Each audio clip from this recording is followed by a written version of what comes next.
Hello, everybody. I'm listening to some loud snoring over here, the dog. It's good to be here with y'all. It's good to see you all. I'm just going to share a couple of brief announcements first. The first one, which maybe you heard about already, maybe you didn't, but I have started a video series based on my translation of the Tao Te Ching. I told Rhoda and Jacqueline that I expect it will take me 2 to 2.5 years to complete. But let me just show you where you can go and find this easily if you are interested in following this video series. It's going to be posted on the Awakening Together website under Regina's audios, most recent teachings. And you can see it's right here, the Tao Te Ching. And if I click on that, this is the home page, but then underneath that is where the videos will be posted. Right now, there's only one. And when I click on that, you can see the first video right there. So again, if you're interested in watching those videos under Regina's audios at the Awakening Together website, most recent teachings, the Tao Te Ching. And so that's going to be fun. Also, I just want to say that next week is the first Wednesday in October, and usually I'm not here the first Wednesday because Helen is, but this time it will be different. Helen will not be here next week, so that means that I will be. So I thought I would let you all know that too. And I guess, Anne, I was listening to you this morning, so you better send me that proposal.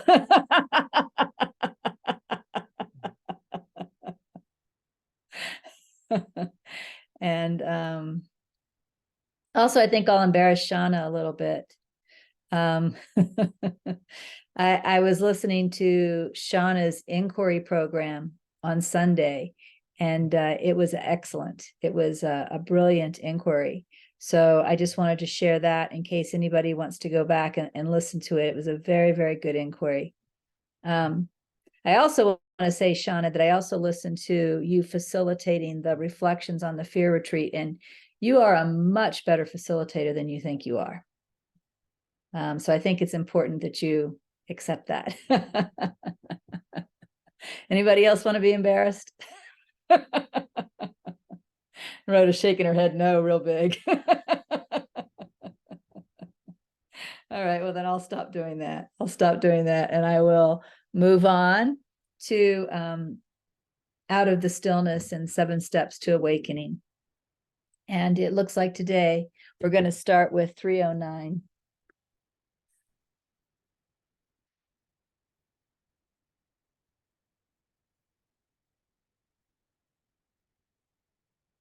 So 309 in the 7 Steps to Awakening says, "It is by your consent that the world exists. Withdraw your belief in its reality, and it will dissolve like a dream." And as a reminder, we are in step 2 of the 7 Steps to Awakening. And let me just go back and read the objective for step 2 to you. This is the objective for step 2. Know that the world is a dreamlike illusion. Know that all of the following are dreamlike illusions: the world, the body, the universe, all dimensions, all events, motions, and actions, time. Almost all of the words in a dictionary describe dreamlike illusions. So that's the objective of step 2. And we can really see how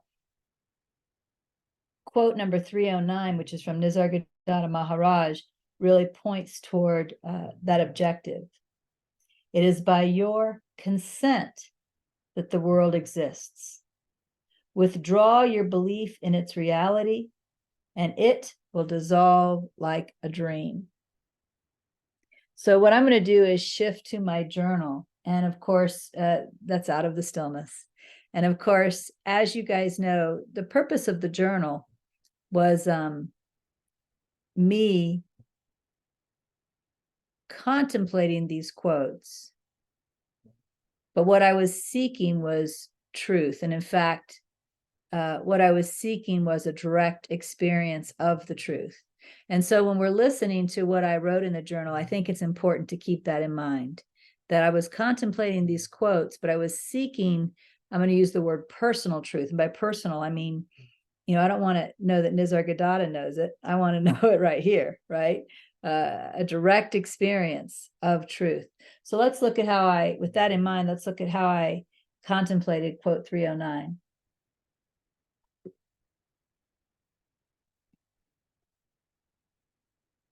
What am I? Am I this body, a woman in a world that is bigger and more influential than me? Or am I the dreamer of the world? Did we already do this one? Okay. They all sound familiar to me, I guess. Or am I the dreamer of the world and this body, both of which are dream? Is it possible that I am that which is beyond both the world and the dreamer of the world?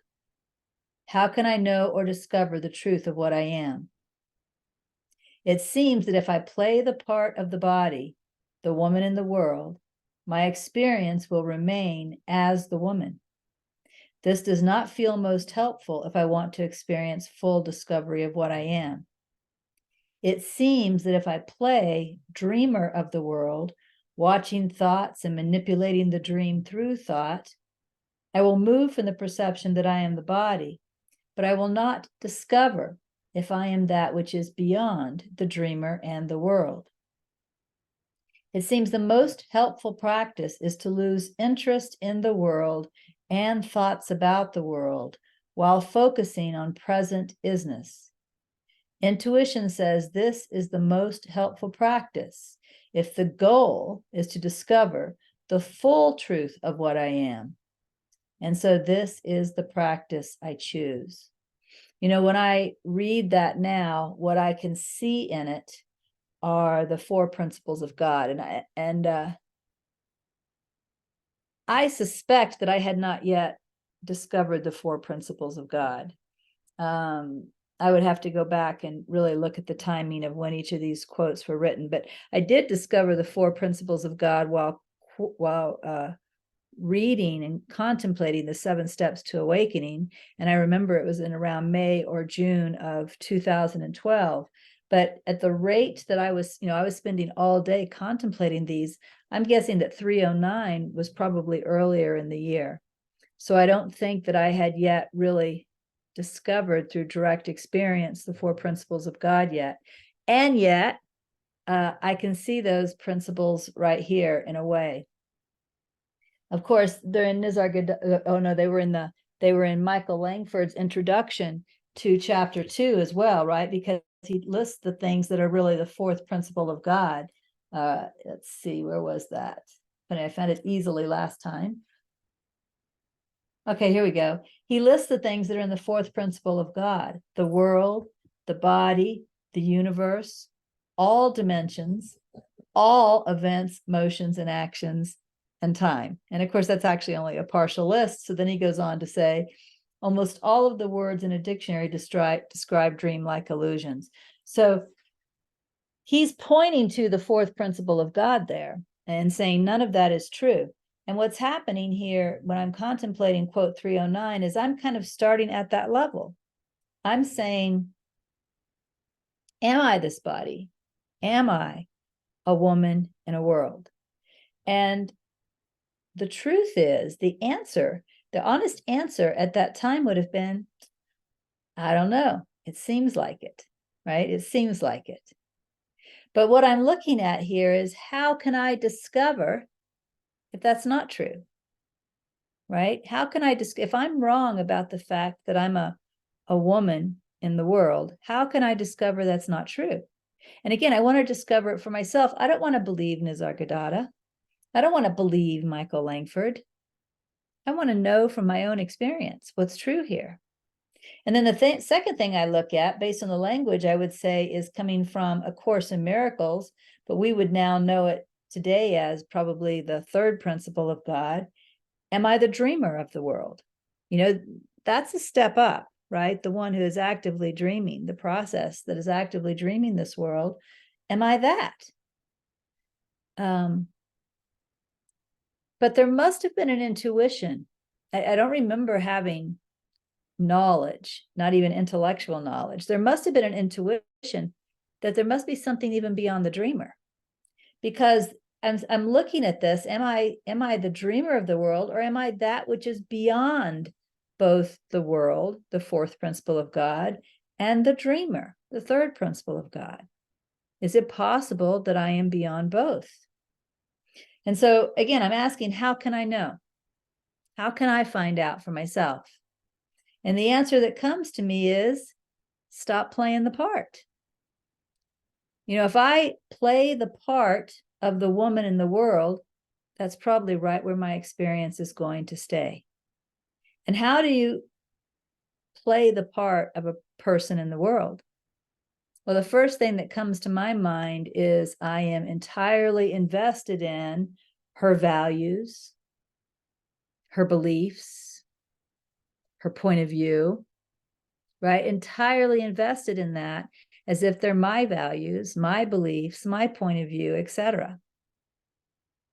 So it seems like if I'm going to quit playing the part of her, I need to see that those are a part of her as a character, but they're not me. So let me see if I can pick out a value. A clean house. You know, it's one of the values that I have had, a clean house. And, you know, more than once I've lived with people who leave things laying around, still do to this day. You know, and I'm the kind of person, I use something and put it back, use something and put it back, right? But lots of people use something and lay it down. And in fact, you know, Ron will set something down, I think just because he doesn't know what else to do with it, and it'll sit there for months, you know. So the kitchen counter is a little more cluttered than Regina would like it, and the bedroom, he even sets stuff on the floor. I mean, it's actually neatly stacked. It's not like Laurent who just threw things, right? He has it neatly stacked on the floor. But you know, there's stuff sitting around on the floor, which probably if it was up to Regina, you know, if it was up to Regina, when you walked in the house, you could take a picture of it and put it in a magazine. Okay, you guys got the image? Like pretty much all the time, unless I just finished cooking, right? Or something like that. So what I have to do then is I have to look at that. Am I the one who wants this clean house? Is that who I am? And, you know, the honest answer that might come up is, I actually don't know. But why don't we try an experiment? Or as you guys often know, I call them games. Why don't we try an experiment? Why don't we try being looser on the house being clean? You know, I still think certainly it's good to have a certain amount of cleanliness around you. But let's be a lot looser on the house being clean. And let's see if I still am. Let's see if I am that value or not. Because if I am that value, I can't exist without it, can I? And you can see that. You could actually sit down and, Regis, are you on TV? Everybody look at our famous friend Regis. He's on TV. How cool is that? You know, you could sit down and write down some important values to you, for example. Let's just stick with values. And then you could try to loosen them or live without them entirely, depending on what they are. And then just see if you still exist. And what you start teaching yourself is you can't be that personality, because that personality is literally a collection of these values, of these beliefs, of these points of view. And if you can be without them, then you aren't that, right? The problem is, and I'm sure you all are aware of this, is that most of us don't try or play at living it without those things. Instead, we fight for them. We defend them fiercely. So then what are we teaching ourselves? We're teaching ourselves that I am that woman in the world, or I am that man in the world.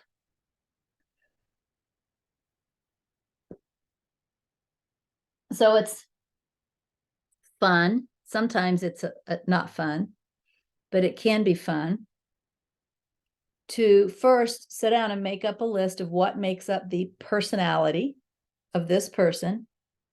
And then say, okay, can at least some of these things, can I start living without? And then maybe I can start living without more of those things. And then maybe I can start living without more of those things. And what happens at some point is that you begin to notice yourself, meaning the body, mind, personality, this, whoever this is, you begin to notice yourself as spontaneity. And that's very different than seeing yourself as a person, right? So practice living as not you and see what happens. Not whoever that personality is. Practice living as not you and see what happens. So if we go back to the journal, it seems that if I play the part of the body, the woman in the world, my experience will remain as the woman.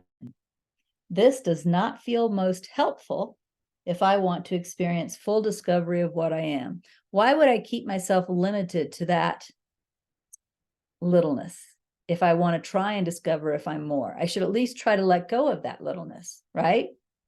Makes sense to me anyway. I wrote it in my journal. In the next paragraph, it seems that if I play dreamer of the world, watching thoughts and manipulating the dream through thought, I will move from the perception that I am the body, but I will not discover if I am that which is beyond the dreamer of the world. This we could call, nowadays we would kind of call this the law of attraction. This is this dreamer level, which is, I would call it kind of realizing yourself as the third principle of God. I don't call that an awakening, but realizing yourself as the third principle of God, and then starting to notice when you are thinking thoughts that are not helpful or not what you want, and replacing them with thoughts that are more helpful or more in what you want, and then looking at the experience to see if the experience has changed, to see if the experience is kind of manipulated by the fact that you're changing your thoughts. And this is a phase that I think many of us go through. I certainly went through that phase, so I'm not putting that phase down at all. In fact, what I found is that, just like at one level, I am a woman in the world who likes a house clean. At another level, I am the dreamer of the dream, and I can manipulate my thoughts, and therefore, and form will follow. But is that all that I am? See, that's the question. Is it possible that I am beyond that? And I came to the same conclusion. It seems like if I want to find out if I am beyond that, then I need to let go of that. And so for me, I'll tell you what letting go of being the dreamer looked like. For me, letting go of being the dreamer, the solution to that was surrender. So instead of me determining, for example, when we were looking for a retreat house, instead of me determining that I want a specific place as the retreat house and putting all of my energy into envisioning us in that particular place, I felt to trust that whatever was to be given was the perfect place. I felt not to be firm in trying to envision a particular place. So, that's an example, but that's true with my entire life. I felt to give up trying to use focus on thought or focus on thought images as a way of manipulating the world. Like I wouldn't focus on, I will always have plenty of money. I wouldn't do that. I would not focus on healing my own body, or I will always have perfect health, or name it. I felt that the best I could do through that type of visioning was learn that I'm the dreamer in the dream. But that felt like still a limit to me. That did not feel like finding out that I'm beyond that. And so it seemed to me that surrender was the best option. And for me, I'll tell you, surrender and trust go together. And it's not the type of trust that's trusting I will always have enough money, or I will have a healthy body, or whatever. It's trusting that whatever happens is perfect. Right? It's that type of trust. I call it unconditional trust. So for me, it felt like it was more helpful to move into surrender and trust than to try and manipulate form through focus on certain thoughts or certain thought images. So the way I wrote that is, it seems the most helpful practice is to lose interest in the world and thoughts about the world while focusing on present isness. So, and of course, those of you who are playing my games, you know, this became really big for me. So as things happen, what I focused on was noticing the changeless nature has not changed. You know, whether the stock market is going up or whether the stock market is going down, the changeless nature is the same. Whether the body is feeling, you know, wonderful, or whether the body is in a lot of pain, the changeless nature is the same. And I'll just confess to you, the body's in a lot of pain today. Because yesterday I had another accident. Aren't I good at that? So yesterday, I was walking my dog and she went into some pretty tall weeds. And then she started fighting with something, and I didn't know what it was. I couldn't see what she was fighting with. And, you know, there's always the possibility of rattlesnakes around here. So I jerked her really fast, really hard and fast, in order to get her away from whatever she was fighting with. Of course, chances are by that point she'd already been bitten, but I was jerking her really hard and really fast. And I jerked her so hard and so fast that I fell straight back on the paved sidewalk. And, you know, I hit my head. That's what I noticed then. I hit my head. But what I can notice now is that my neck, my back, and my tailbone are all pretty painful today. So I really just hit my whole backside. But I think it's funny because one thing we do is go roller skating. And I've talked to you all about this fear that sometimes shows up. Sometimes when you go roller skating, there's these kids that really are not careful. And the thought that's been in my mind is, you know, what if I fall? I'm older now.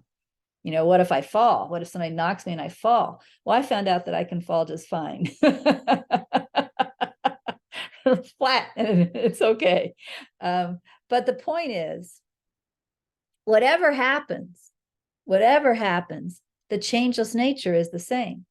It does not change. The thoughts may change, maybe.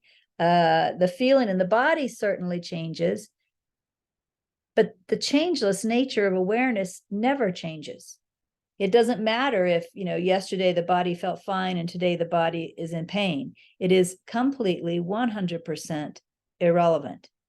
So as I pay attention to this isness, as you guys know, the more you pay attention to this isness, pay attention to this changeless nature, the more your identity starts to gravitate towards it. Right? The woman, at least from my experience now, the woman in the world is still here. The third principle is still active.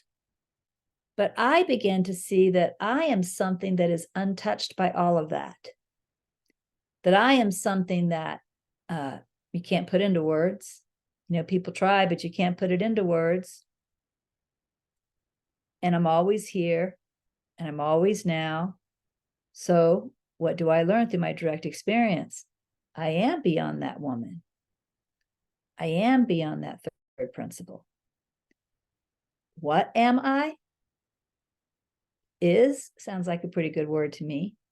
I think I told you all before that I sat down to write down everything that I could absolutely verify as true. And the only two things I could write down were here now. You know, some people might call that presence, right? But I couldn't find anything else that was absolutely true. Everything else that I found as who I am beyond those two things felt like a concept. So, again, it seems the most helpful practice is to lose interest in the world and thoughts about the world while focusing on present isness. Intuition says this is the most helpful practice if the goal is to discover the full truth. I love that, the full truth of what I am. And so this is the practice I choose. And again, the games were ways that I did that. In fact, I would say I really started playing the games in 2012. The games really rose up. The very first game I remember playing was in India. I was in India with a friend, and it was either late November or early December of 2011, the very first game. And those of you who know the games, the very first game was the picture game. That's the first game I ever played. All of the other games, so as you can imagine, started arising after late 2011, which means they really started arising in 2012 as I was contemplating the 7 steps to awakening and writing what we now call Out of the Stillness. So the games were a major part of recognizing the truth of what I am. And that moves us on to 3. Oh, by the way, something else to say. I heard you guys talking about today when you quit, when you finish with my 50 games, how you might then start coming up with your own games. I think that's brilliant, right? I was very, very happy to hear that. I think that's brilliant. That's great.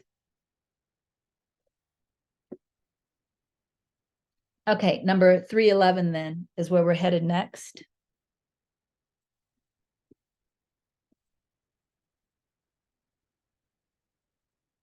Yeah, Lynn is saying there's a difference between cleanliness and clutter. And to some degree, that's kind of how Ron is a little different than Laurent. Like I said, Laurent would just throw stuff on the floor. Ron has everything neatly stacked on the floor. I think, and you know, we're building this new house. The new house will each have our own closets. And I think that will help, you know, eliminate some of that, because I think he'll probably put it in his closet. I think we just don't have enough space in this house for all of his stuff and all of my stuff too. And I plan on getting rid of most of my stuff. So I won't have much stuff when we move out of here. Okay, so number 311, starting with the 7 steps to awakening. The world cannot give what it does not have.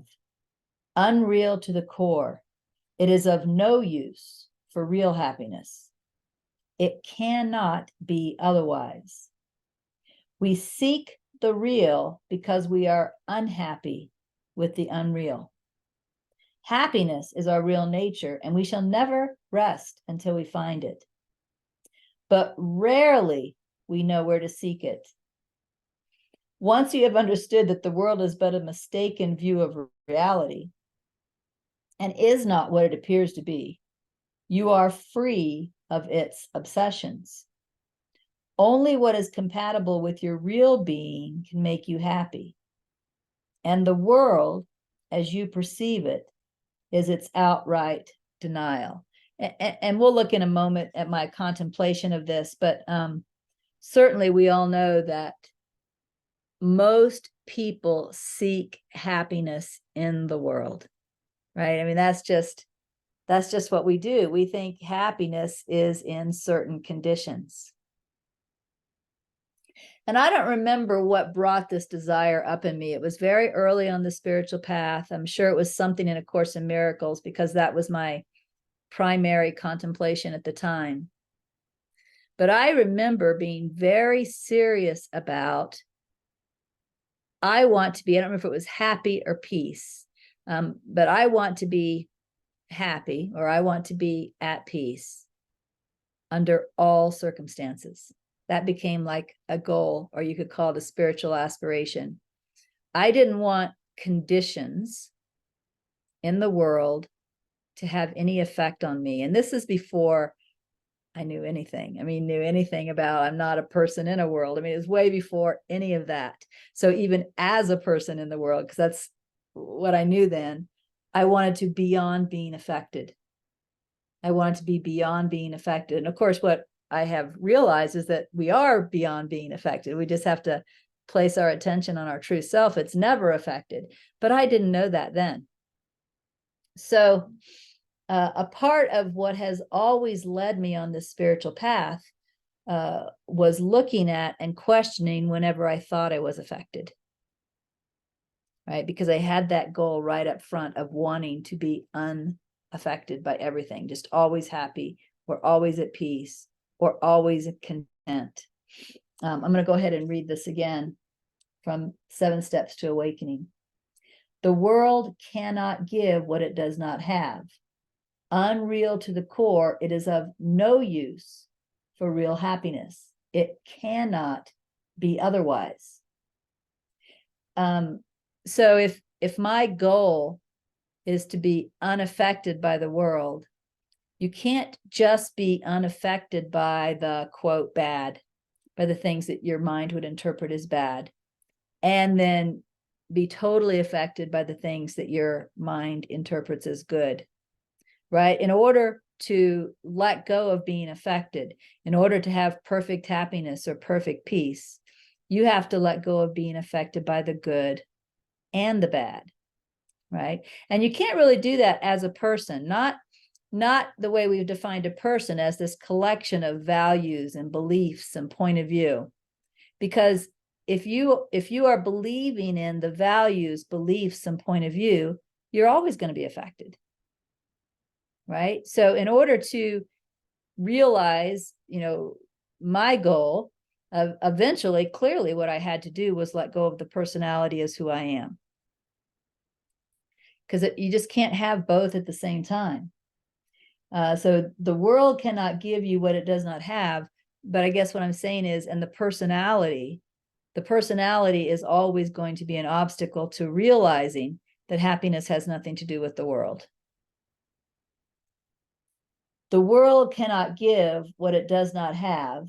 Unreal to the core, it is of no use for real happiness. It cannot be otherwise. We seek the real because we are unhappy with the unreal. Happiness is our real nature, and we shall never rest until we find it. But rarely we know where to seek it.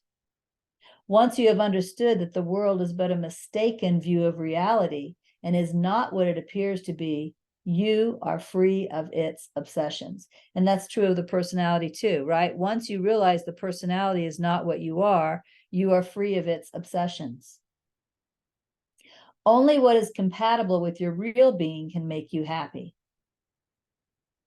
So what is compatible with our real being? The only thing that I know that's compatible with our real being is, right? Just that, so, we could call it being, we could call it here now, we could call it presence, but nothing else is compatible with it but that. Everything else is allowed, everything else comes and goes, but the only thing that's truly compatible with it is itself. Only what is compatible with your real being can make you happy. And the world, as you perceive it, is its outright denial, right? Because the world is not constant is, right? The world is coming and going, things shifting and changing. So let's go ahead and see how I contemplated that. So number 311, and out of the stillness. To believe the game of woman in the world is to deny the reality of what I am. Supreme joy cannot come from the denial of what I am. Supreme joy can only come from realization of what I am and the choice to be that fully. One cannot be that and be woman also. Therefore, I deny the idea that I am woman. I relax into the isness that I am. So that's really just a further deepening into the previous contemplation. I think what we're really watching here is we're watching me make a decision and reinforce that decision to myself. And I'm guessing that, again, the game that probably came up then is the game that I call What is Constant, because I definitely remember playing that game a lot in this particular year, just constantly checking for what is constant as things seem to change, right? What has not changed? What is constant? And which is I? Am I that body that was cold and now I put on a sweater and I'm warm? Or am I that which is constant, that which was there when the body was cold and that which was there now that the body is warm, right? And just really paying attention to that game. That was a lot of what I did in 2012 as I remember it now. So I think we're just continuing with the same theme. I noticed a note, by the way. The note is at the end of 311. It says, note, denying I am woman also means denying that her desires, her ideas, her opinions, and her fears are mine. I stop believing the role of woman now. So just, if you got the book, just look at that. Her desires, her ideas, her opinions, her fears. And again, what most people do is defend those exact same things, right? This is saying, I have to see, if I throw an idea out on the table and it isn't adopted by the others around the table, I can have no attachment to that. If I see it as my idea and I start trying to convince them that I'm right, I'm playing the role of woman. I can have no attachment to whatever comes out of this mouth.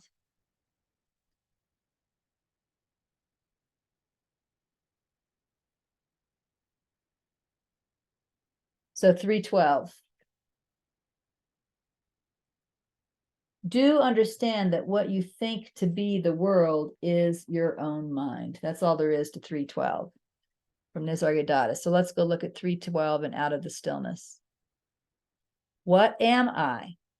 A woman in a world that is more influential than me? The dreamer of the world? Or that which is beyond both world and dreamer? By focusing on isness instead of the world or thoughts about the world, I choose to accept that which is beyond as my reality. So again, not much to say there. We're just watching me make a decision over and over and over again. One thing that might be important here is, I'm sure we're all aware of the fact that we can set in contemplation and we can have great clarity. And then we can get up and walk away and completely forget about it, right? So I think what we're seeing here is that I don't want to do that, right? I want to make this decision firmly.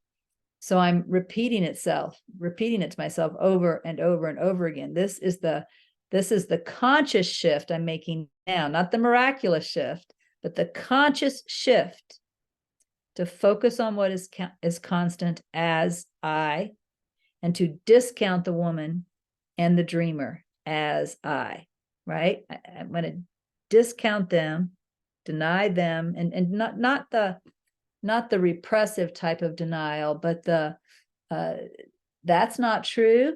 So I'm just going to allow that pile of stuff to sit there on the floor. I don't need it to be clean. That's not who I am, right?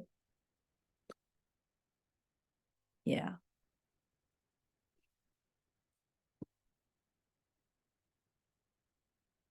(313) in 7 Steps to Awakening. Once you have seen that you are dreaming, you shall wake up, but you do not see because you want the dream to continue. A day will come when you will long for the ending of the dream with all your heart and mind, and be willing to pay any price. The price will be dispassion and detachment. the loss of interest in the dream itself. So let's look at this in a very personal way. Just think of one or two things that are values of your personality that seem really, really important to you. And just take a moment to bring those into the mind.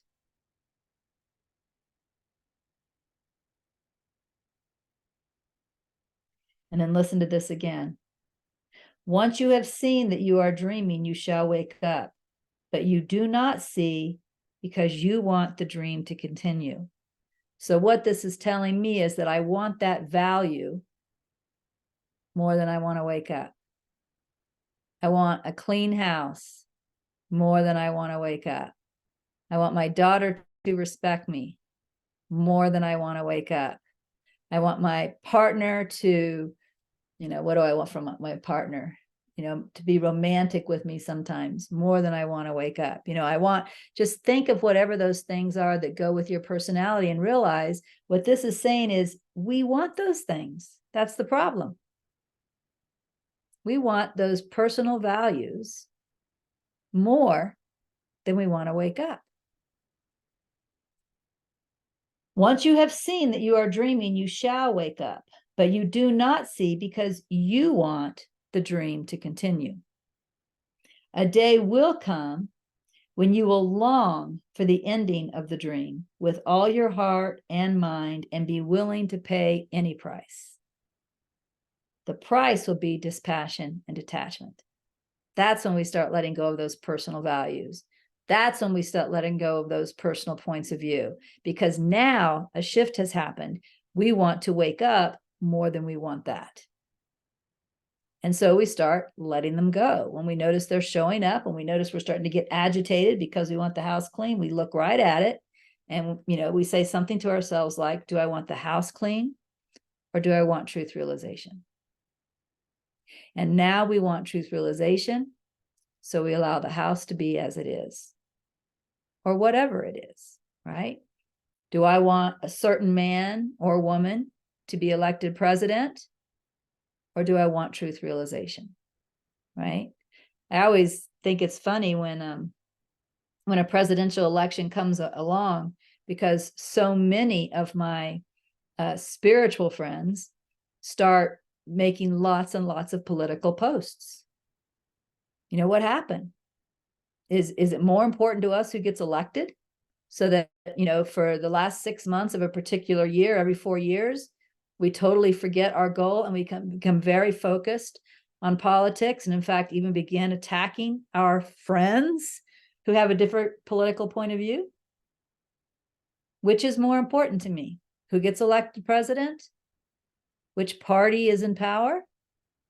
Or awakening? See, at some point it becomes awakening, and we're willing to pry our fingers off of our political opinions or whatever the thing is. Whatever the thing is. See, this is where when your desire is getting really strong, because some of these things are core to this personality, right? They're core. And so when you start letting go of what's core to the personality, that awakening has really taken precedence in your value system. Once you have seen that you are dreaming, you shall wake up, but you do not see because you want the dream to continue. A day will come when you will long for the ending of the dream with all your heart and mind and be willing to pay any price. The price will be dispassion and detachment, the loss of interest in the dream itself. All right. So let's see how I contemplated that. 313. Loss of interest in the world and loss of interest in thoughts about the world is the heartfelt decision that is made. This decision is key to awakening, because a mind interested in the world makes the world as if it is real. The decision is made, and now heart energy must be given to this decision through love and devotion. When love and devotion are given to the decision, they are not given to the world. This is the answer and the way, and it is the way of love. So one thing that really stands out at me in this contemplation is it says, when love and devotion are given to the decision, then love and devotion are not given to the world. That love and devotion is going somewhere. It may not feel like love or feel like devotion. Sometimes it feels like hate, but look at the passion in it. Even when you're hating someone, isn't there a lot of passion there? That's love and devotion, right? That's love and devotion. So love and devotion is either going to the world or the personality, which is a part of the world, right? What I want. Love and devotion is either going to the world, or love and devotion is going away from the world to awakening. So where is my love and devotion now? And again, if you ask that question, remember that love and devotion may not feel like love and devotion. It may feel like hate. It may feel like self-righteousness. It may feel like, I got to get my way here, or you're out of my life, to my way or the highway, right?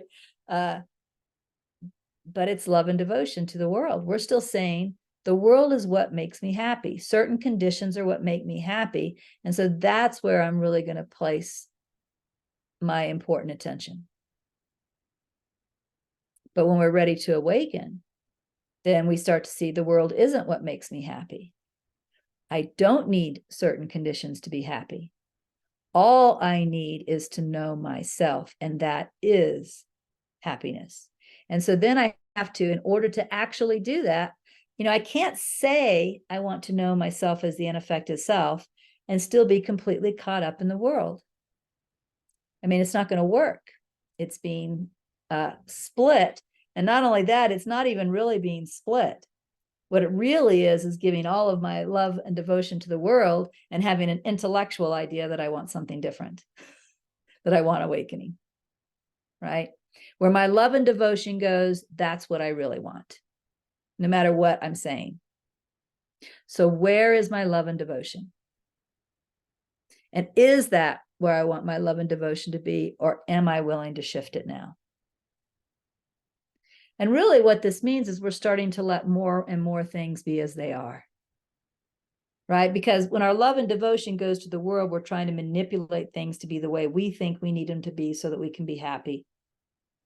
When our love and devotion is going towards awakening and the world is not as important to us anymore, because awakening is, we're allowing things to be as they are. We're allowing people to be as they are. We're allowing circumstances to be as they are.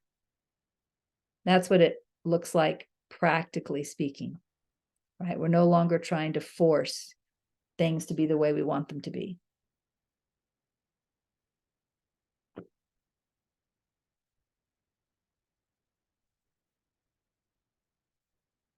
Let's look at 314. We're getting through a lot today. It's because it's all the same thing over and over again. It's not different. 314.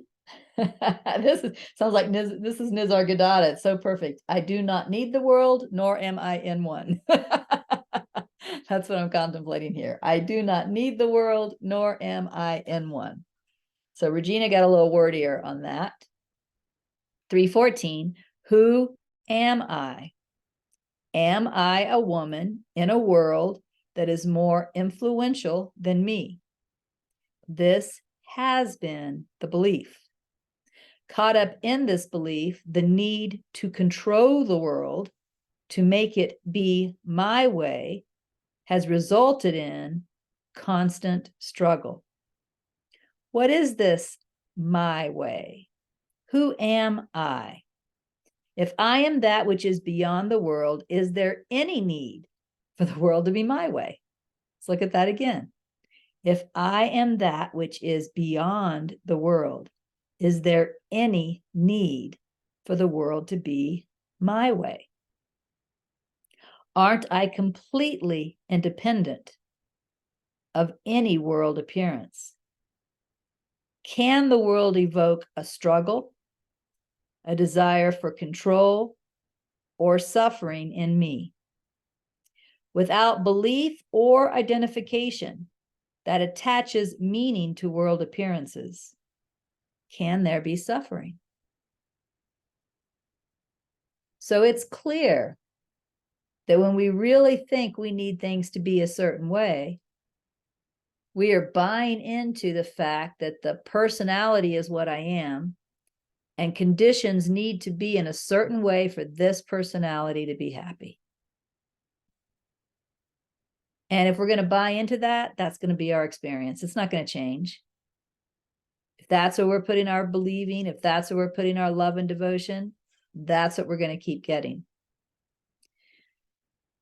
And I can never quote Einstein perfectly, but I know you all know that he said something about you cannot fix a problem at the same level where the problem was created, right? He also said the definition of insanity is doing the same thing over and over again and expecting different results. So both of those quotes apply here. I can't keep being this person, acting like this person, believing I'm this person, being attached to her values and her points of view and her opinions and her desires, and see that I'm not her.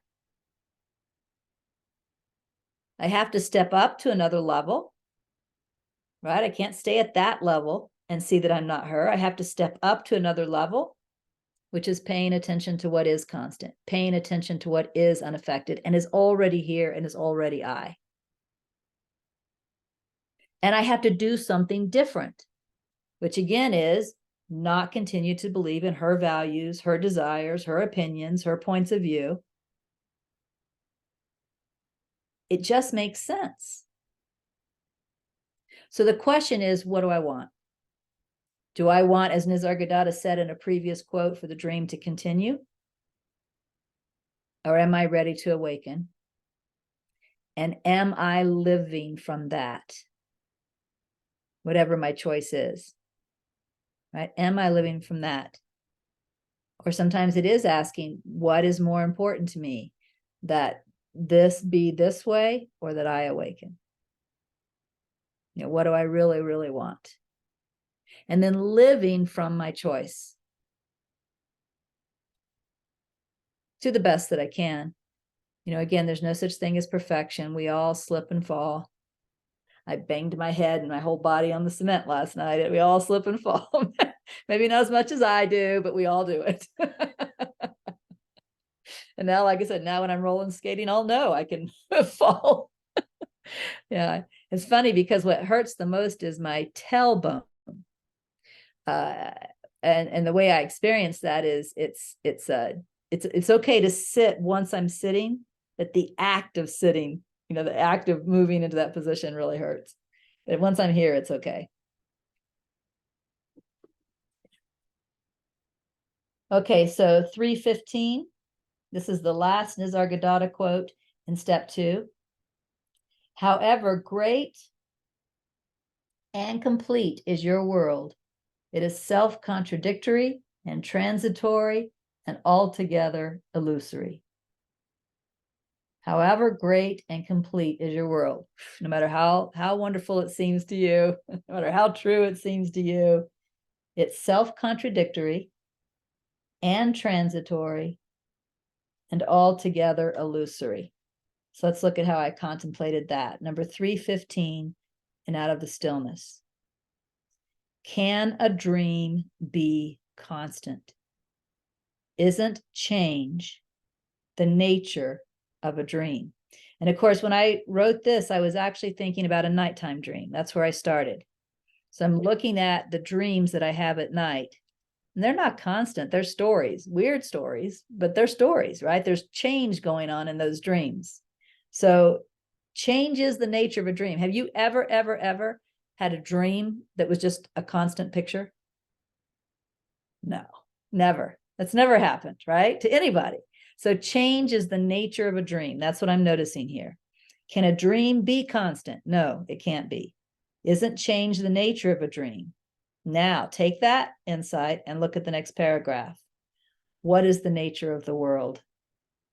Isn't the nature of the world the same as the nature of a dream? Right? Doesn't it have the same nature, constant change? Can the world be constant? No. If the two have the same nature, Why call one a dream and the other reality? Doesn't evidence imply both to be a dream? So this is me, again, just looking. If they're the same, why do I call them different? Now, you could say that, and I think I told you guys about this. Oh, I only have 3 minutes, so I'll have to say it fast. You could say that nighttime dreams are crazier than daytime dreams. But I think I told you that in an earlier contemplation, when I was sitting there looking at just that thought, that nighttime dreams are crazier than daytime dreams, it was either a dime or a penny that I had lost 2 days earlier upstairs, fell and landed right on the table in front of me. And it's like, okay, so maybe, this daytime life isn't crazy. Maybe nighttime dreams aren't crazier than this, because that was pretty crazy, right? And in fact, if you really look at the world clearly, you will notice a lot of craziness, right? There's absolute craziness here. So that was one idea that I had to let go of, was that there was a difference, and that nighttime dreams were crazier. Each dream maybe has its own types of rules, but daytime dreams break those rules too, right? And now what I'm looking at is the fact they're both constant change. So I'm starting to see, hey, look at that, George and Sina in the same place. Hi. That's fun. Yeah. So I'm starting to see that maybe this difference that I've put on nighttime dreams and daytime dreams, or daytime life, isn't as different as I like to believe, right? So that's what I'm looking at here, because I have to look at this, because if I continue to accept this as real, then everything that I think is important here is important here. If I am going to have dispassion, if I am going to let go of these things that keep me believing I'm a woman in a world, or that I need certain things for happiness, I have to, at some level, accept this isn't reality, that something else is reality. And so this is one of the reasons this type of inquiry happens, where I'm looking at, okay, so there is a possibility that this is a dream. It has this same characteristic. Okay, it is a possibility this is a dream. Here's another characteristic they share. So just honest questioning, because I don't want to believe anybody. I want to find out for myself. And that's it for today. As I mentioned, I will be here next Wednesday. So I'll see you then.